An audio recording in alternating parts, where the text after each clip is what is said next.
Seguimos en Conciencia Auditiva, esta vez en un tercer bloque, y estamos muy contentos de estar contigo. Saludo a mi querido amigo Gerardo Larao Hierro. Y yo, como siempre, mi buen amigo, el doctor Carlos Barramulán. Y hablemos de notas internacionales. Notas internacionales. El Estado Islámico está bastante disminuido. Esta semana fueron otra vez terriblemente atacados por Estados Unidos. Y encontramos como una nota curiosa que están reclutando incluso ancianos. A estos ancianos les están prometiendo asegurar un poco a sus familias, los están reclutando como bombarderos, como soldados, como etcétera, y los empezaron a usar con ataques en Siria. Esta semana se reportó de un anciano de 68 años que entró a un edificio y se hizo explotar justo después.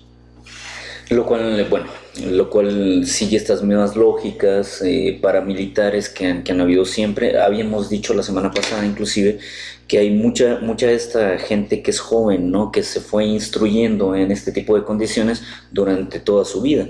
Entonces no me extraña que este tipo de cosas también puedan pasar, ¿no? Pero no deja de ser absolutamente devastador, ¿no? Es una locura. Esta semana se empieza a investigar al señor Macri, el presidente recién electo de Argentina. Al Mau Macri, por la emisión maliciosa en el caso de los Panama Papers. Ahora, el caso de los Panama Papers, Carlos, ¿cuál es todo el asunto de este? Bueno, hay una condición de triangulación de ciertas cuestiones de corrupción que se han dado en América Latina. Entonces, evidentemente, lo que está pasando es precisamente que se están traspolando este tipo de ejemplos, ¿no? Efectivamente. Entonces, a mí me parece que lo que vamos a encontrar en un futuro son ciertos contubernios y ciertos desvíos hacia empresas, inclusive de empresas públicas a empresas privadas, de empresas privadas a empresas públicas, y esto va a generar mayor incertidumbre, ¿no? Hoy, si hay algo que se aqueja a la clase política en América Latina, no necesariamente solamente en México, es precisamente estas triangulaciones que se están haciendo a nivel de negocios, que son negocios de la esfera pública por debajo del agua, y no solo tráfico de influencias, ¿no? Efectivamente. Estos tráficos de influencia, sin embargo, llegan a todos lados. Recordaremos el caso de Perú hace algunos 20 años a lo mejor. Bueno, ahora el día de ayer se está lanzando la hija de Alberto Fujimori. Keiko Fujimori. Y está como favorita, ¿eh? Claro, y Keiko Fujimori ha ido creciendo dentro de las posibilidades y dentro de las expectativas de desarrollo hacia la presidencia de la República, precisamente porque está jugando con este déficit finalmente de la clase política. Pese a que su padre estuvo sucio, hay otros políticos que están sucios y hay otros políticos que incumplen o que no concretan tareas, y bueno, es lo que está pasando también con la Keiko. Finalmente, si Sudamérica nos ha demostrado algo, es en los últimos 8 meses se eligió a un payaso como presidente, se le hizo juicio político a otro, se acabó la dinastía Kirchner. Es un intento por ir transparentando quizá lenta y dolorosamente los procesos de toma, adquisición y mantenimiento del poder. Pues recordemos los problemas que ha tenido el gobierno de Rousseff en Brasil, los problemas de lavado de dinero, los problemas de tráfico de influencias, los problemas del uso de la paraestatal Petrobras, ¿no? Esta protección que le dio a Lula en determinado momento. Bachelet en Chile. Bachelet con su hijo, lamentablemente, y con una serie del staff de secretarios de Estado también que se han visto. Evo Morales. Evo también, o sea, una serie de problemas. Nicolás Maduro. No sé si se ha hablado de Correa también se ha hablado. De Correa también se ha hablado. O sea, la cosa está bastante complicada, muy oscura, demasiado oscura. Hay una expresión en inglés que sirve como para decir estrategia de huida o estrategia de salida, cómo salirte sin morir en el intento, ¿no? Se llama endgame. Endgame quiere decir eso, end final, game juego, ¿no? El final del juego. Uh-huh. Tu estrategia de salida siempre es cómo te vas a salir de hacer eso que estás haciendo para no tener que volver a hacerlo jamás. Y hay una portada de Newsweek que sale la semana pasada que es muy astuta, donde dice Endgame y aparecen todos los líderes de Sudamérica y dice, parece ser que todo lo que están haciendo estas personas es buscando estrategias de salida, pero personales. O sea, es junto a la mayor cantidad de dinero, políticos, amigos, favores, etcétera, y me voy a largar del país y se acabó. Y vaya, si esa es la finalidad de ser el máximo dignatario de un país, el primer mandatario del país, de ser el representante del país, encontrar una forma de hacerte de los recursos para poderte largar, pues entonces hay un problema, ¿no? En la finalidad ya teleológica de la función pública. Creo que eso sí es un problema real. Sí, la función pública se encuentra quejada precisamente. En México recordemos que hay una iniciativa ciudadana, la Ley 3 de 3, que es una ley para transparentar tanto la cuestión fiscal como el juego de intereses e inclusive el patrimonio. Me parece que cada vez que nos topamos con esto, si nos topamos con este tipo de leyes, es que hay un déficit dentro de la realidad, ¿no?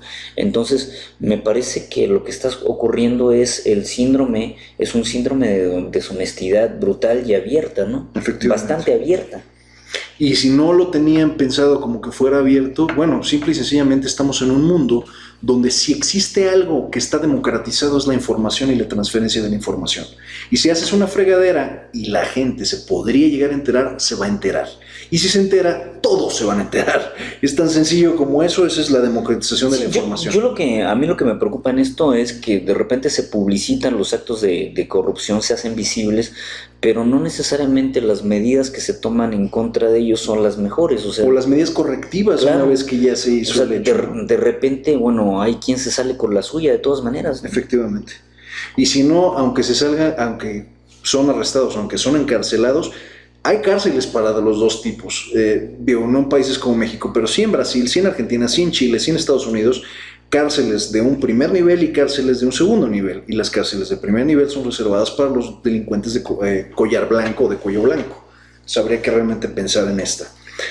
España retira a su embajador de Venezuela porque desgraciadamente los insultos de Nicolás Maduro han sido intolerables. Sí, y bueno, se satirizó también la imagen de Rajoy, concretamente del presidente español, de Mariano Rajoy. A 6 semanas claro, de que no se han podido poner de acuerdo. Claro, entonces me parece a mí que algo que está primando es precisamente que también hay fibras sensibles. De repente los venezolanos son bastante álgidos con respecto a los españoles tienen cola que les pisen, y bueno, entre los dos gobiernos me parece que hay declaraciones de hostilidad, ¿no? Que han habido declaraciones de hostilidad, por ejemplo, alguien que se ha enfrentado mucho a la prensa española ha sido Rafael Correa del Ecuador. Entonces hay un ambiente tenso, ¿no? Recordemos que en el caso de los ecuatorianos hay muchos ecuatorianos, no sé cuántos miles, que trabajan y viven en España. Entonces hay tensión en este tipo de condiciones, ¿no? Efectivamente. Y Maduro ha hecho lo que ha estado haciendo. Pues Maduro tiene la vértebra del chavismo, ¿no? En determinado momento esta beligerancia que tuvo Chávez. Pero sin el carisma. Claro, con razón o sin razón, pero es un estilo de hacer política bastante provocativo, provocador, beligerante, no sé. Sin el carisma y sin el apoyo, desgraciadamente, de las bases, ¿no? Sí, no. Ahora, alguna estela de chavismo hay dentro del ejército venezolano, porque si hay algo que hizo bien fue verticalizar el poder Chávez e impedir que le dieran un golpe de Estado, ¿no? Porque esto podría... Y es lo mismo que ha hecho Maduro. Claro, esto podría plantearse. El enroque fue a través del ejército esa es la forma en la que ha mantenido el poder. Hay una lealtad chavista. Sin embargo, recordemos que si algo tienen los militares en Centro y Sudamérica es la fluctuabilidad, la habilidad de cambiar de un lado a otro de postura cuando ya algo no les conviene. Sí, habría que ver cuánto tiempo le va a durar esto, ¿no? En el momento que Chávez, en el momento que Maduro finalmente pierda la gracia del ejército, pues esto se acabó. Y recordemos que Maduro no es un militar como lo fue Chávez. Maduro fue un chofer venido a más y no un militar. Y me parece que ahora la oposición ha crecido en Venezuela. O sea, la oposición se ha ido fortaleciendo, ¿no? También cuando tienes una corte en contra, cuando tienes un congreso en contra, pues creo que se le van cerrando las puertas. Claro, si como Poder Ejecutivo no tienes radio de acción, evidentemente se va cerrando, claro, se va acotando. Y quizá la próxima vez que le tengan que hacer una simulación de elección, muy probablemente le pase lo mismo que a Cristina Fernández de Kirchner. Es muy probable. Le cierran totalmente la puerta y el señor, pues, ojalá haya guardado lo que haya podido guardar. Oye, ¿dónde estará la Cristinita ahora? Hay rumores de que estaba en Como, en Italia, en el lago de Como. Hay incluso una foto en la revista Hola. disfrutando. Sí, llevé mi coche a encerar y estaba viendo cómo dije, ay, mira qué bien, qué bueno que la Cristina Fernández está contenta. Viuda de Kirchner. Viuda de Kirchner. Hija de su madre. Un tiroteo en una base en Texas. Esta fue una nota muy fuerte. Resulta ser que 2 sujetos armados con una camioneta blindada entraron, rompieron la puerta, se metieron hasta la cocina en la base militar y la intención era robarse armas de los militares. No sé cuál era el ejercicio que había en la base, que había muy poco personal y por poco le sale. Yeah. Estos tipos entran, se roban las armas, las cargan en la camioneta y en menos de 2 minutos estaban saliendo de la base vueltos la madre. Los intentan atacar, no había helicópteros, no había aviones, no había nada, y un tipo en la caseta de vigilancia, usando un arma que aquí en México se conoce como la matapolicías, una 5.7, que es una bala muy delgadita, muy finita, logra romper el blindaje, le da en la cabeza al sujeto, voltea la camioneta, se arrastra varios metros y logran sacar al otro vivo. Y ya al final le descubrieron que era una banda de un grupo que se llama Nación Aria, un grupo horrible de radicales extremos, antijudaicos. Sí, el nombrecito dice, sí, la Nación Aria, ¿no? Dice mucho, ¿no? Una cosa horrible. Estos fulanos fueron los que intentaron meterse a la base. Se dejan 2 muertos en el proceso y por supuesto logró los titulares en Estados Unidos, ¿no? Y bueno, Estados Unidos... Bueno, ¿y aquí qué tanta seguridad tendrán las bases mexicanas? Yo creo que limitada, muy, los muy cuarteles limitada, para muy evitar limitada. que un grupo armado en determinado momento incursionara y hiciera lo mismo que esto. Yo creo que muy limitada. Pero... Porque de repente cuando ves a los cuerpos militares y la policía, es mucho más, me parece, que una percepción de su poder que el poder real, ¿no? Habría que ver hasta dónde es el poder real, ¿no? Estoy totalmente de acuerdo. No podría estar más de acuerdo. Creo que finalmente es un símbolo más de lo que realmente es un instrumento útil. Estoy totalmente de acuerdo. Es una cuestión que así se interpreta también con las bases, ¿no? Vimos que los padres molestos de Guerrero casi podían haber entrado a las bases en Iguala y después del asunto de Cocula y más allá, estuvieron a punto de romper todo y entrar, y eso no se les hubiera sido muy difícil. Las bases no tienen ninguna medida de seguridad extraordinaria, son plumas nada más para subir y bajar.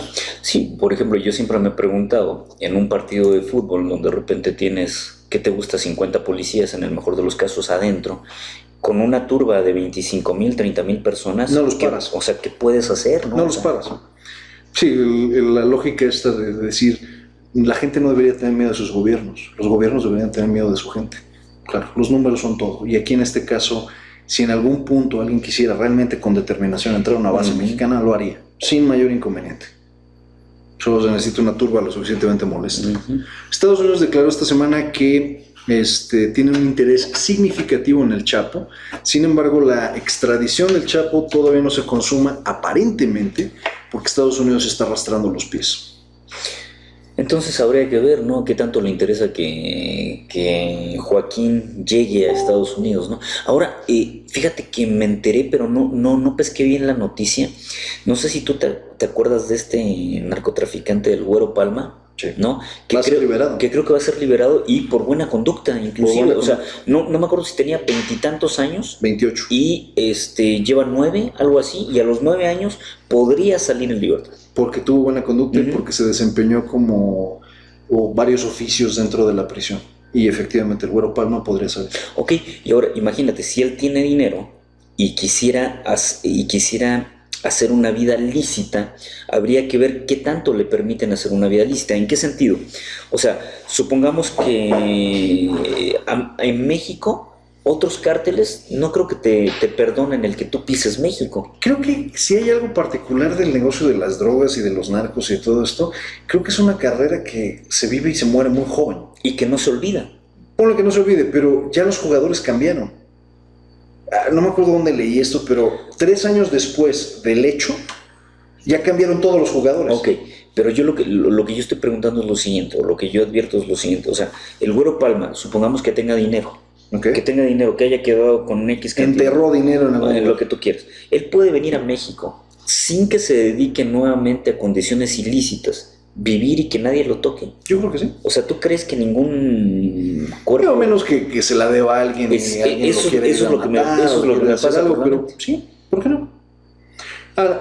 Cuando salió Caro Quintero, que recordamos que sale, ¿qué fue? ¿En noviembre, en octubre, una cosa por el estilo? Cuando sale Caro Quintero, lo primero que nos imaginamos fue a Caro Quintero lo van a matar en 10 minutos, pues el tipo debía todas. Nadie molestó a Caro Quintero, aparentemente está viviendo en Veracruz muy contento y se acabó el asunto. Yo no creo que lo vayan a tocar porque muchas de las personas que tendrían ganas de realmente hacerle daño ya están muertas. Ya. Así me ocurre pensar, no, eso es especulación. Ok. Esta es una nota curiosa, con esta nos vamos a despedir. Un príncipe saudí que se llama Abdullah Ak. Se pasea en Londres en un Mercedes-Benz totalmente hecho de oro. El Mercedes-Benz vale 15 cuantos millones de dólares. Y lo que es chistoso es que el tipo, por supuesto, anda dando la vuelta por Soho, en la zona del lujo de Londres, en el Mercedes con los asientos blancos, lujosos y hermosos, el tipo con un Mercedes dorado, pero se le olvidó ponerle placas. Entonces lo detiene la policía de Londres, ven el coche y le dicen, pues sí está muy bonito tu coche, 15 cuantos millones de dólares, sí es tuyo, los papeles también, pero no traes placa. Y lo multaron.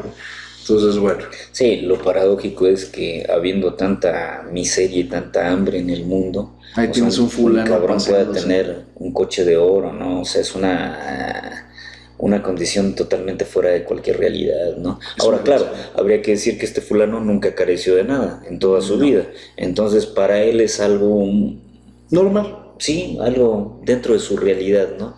Dice que cuando Catalina la Grande quería conocer más de cómo vivían sus súbditos, le abrían desde su palacio una calle completa improvisada para que la mujer la viera en el invierno y le vestían a la gente en la puerta de la casa para que ella viera todo esto y así no tuviera que despilfarrar tanto dinero en los pobres. O sea, creo que al final estos príncipes y estos reyes de Oriente Medio están desconectados de su realidad, de la realidad de su comunidad, de la realidad de su gente, pero nuestros políticos tampoco se quedan muy atrás, ¿eh? Toda América Latina, Europa, Asia, el Caribe, no se quedan realmente muy atrás. Sí, porque de repente ves cosas como que te llaman la atención. Digo, yo no sé qué hasta dónde llega lo ilícito, pero es un político que lo toman y lo pescan en un partido de fútbol americano, ¿no? Y se gastó 4 millones de pesos en conseguir el partido. ¿Estás de acuerdo? Y hubo un jet privado, o sea, N cantidad de cosas. Y son 4 millones que pudieron haber servido para montar 8 casas y darle una perspectiva de vida distinta a 8 familias. Me parece. Por lo menos. O construir una cliniquita por ahí. Un dispensario médico. Un dispensario médico, no sé. O todavía más allá, obras que no son pasivas. Se me ocurre pensar crear un fondo para empezar proyectos productivos y que la gente finalmente tenga una posibilidad de echar sus ideas a andar y ponerse a trabajar. Claro, pero por ejemplo, inclusive en la gente de Medio Oriente hay mucha gente que no vive como para tener un Mercedes, no. Así. No, en absoluto. No, muy mal, muy mal. O sea, sí es una noticia que cae dentro de estas condiciones que sorprenden, pero lo que no sorprende es esta petulancia tan asquerosa, ¿no? Pero estaba paseando en Soho. Donde seguramente consiguió una madame por 400 libras, no que yo sepa algo al respecto. Los dejamos con Miguel Ríos. Dicen que cuando López Portillo, presidente de la República, de repente un día sale de Palacio Nacional y camina por esas calles y se encuentra con una prostituta, ¿no? Entonces le dice López Portillo a la prostituta, dice, ¿cuánto? Y le dice ella, en aquella época, ¿no? Dice, pues, 1 millón de pesos. Y le dice, no, eso es muy caro. Dice, la verdad, no vales la pena como para un millón de pesos, ¿no? Ya, ¿no? Y se va, y de repente un día sale López Portillo, va caminando con su vieja, ¿no? Con la Carmen Romano, van de la mano, y se encuentra en la esquina con la prostituta, ¿no? Y le dice la prostituta, dice, ya ves, por pagar 250,000 pesos lo que te llevaste. ¿En qué se parecen las prostitutas a las autopistas? Pagas o te vas por la vieja, ¿no? Qué grosería. Pues hablando de las canciones viejas, Miguel Ríos, una canción que se llama Raquel es un burdel. Ah, qué bonito. Un blues swingoso muy bonito. El disco se llama Big Band Ríos, de 1994. Miguel Ríos dice que se quería regalar un disco de Big Band y usó un Big Band gringo de, creo que son 30 o 40 músicos. Es una de las canciones más movidas del álbum, es excelente. Entonces nos dejamos con Raquel. Raquel es un burdel. Escríbanos.